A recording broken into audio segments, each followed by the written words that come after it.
ಕುಳಿತವರಲ್ಲಿ ಹೆಂಗ ಉಚ್ಚಾರ ಏನಿರ್ಬೇಕಪ್ಪ ಅಂತಂದ್ರ ಪೂಜೆ ಆಗುವವರೆಗೂ ಅಂತಂದ್ರ ಈ ಕಥೆ ಆಗುವವರೆಗೂ ನಿಮ್ಮ ಮನಸ್ಸಿನಲ್ಲಿ ಸ್ಮರಣೆ ಇರ್ಬೇಕು. ಏನು ಸ್ಮರಣೆ ಇರ್ಬೇಕಂತ ಹೇಳ್ತಾರ ಅಂತಂದ್ರ ಓಂ ನಮೋ ನಾರಾಯಣಾಯ ನಮಃ ಅಂತಂತಿರ್ತಪ್ಪ ಅಂತಂದ್ರ ಫಲಗಳು ಆಗ್ಬಿಡ್ತಾವ.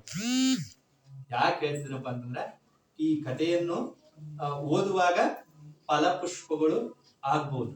ಅಷ್ಟು ಮಹತ್ವ ಯಾವ ಈ ಲಕ್ಷ್ಮೀ ಸಹಿತ ಸತ್ಯನಾರಾಯಣ ಪೂಜಕ್ಕಿದ.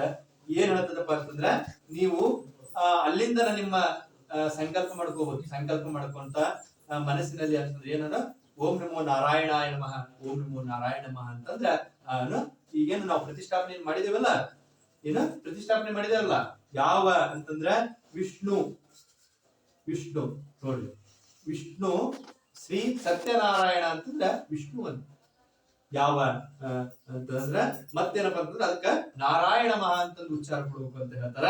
ಹಂಗ ಮಾಡ್ತಿದ್ರೆ ನೀವು ಪೂಜಾ ಕೈಂಕರ್ಯದಲ್ಲಿ ಭಾಗಿಯಾಗಿದ್ಕು ಫಲ ಆಗ್ತದ ಅಂತಂದು ಪ್ರಸ್ತಾವಿಕವಾಗಿ ಹೇಳಿದಾರ.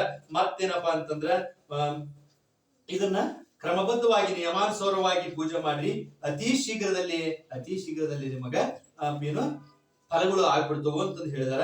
ಅದಕ್ಕ ಒಂದು ಸಂಕ್ಷಿಪ್ತವಾಗಿ ಹೇಳ್ತೇವಿ. ಏನ್ ಹೇಳ್ತಿದಪ್ಪ ಅಂತಂದ್ರ 1ನೇ ಕಥೆಯೊಳಗ ಬರ್ತದ ನೋಡಿ. ಏನ್ ಹೇಳ್ತಾರ ಅಂತಂದ್ರ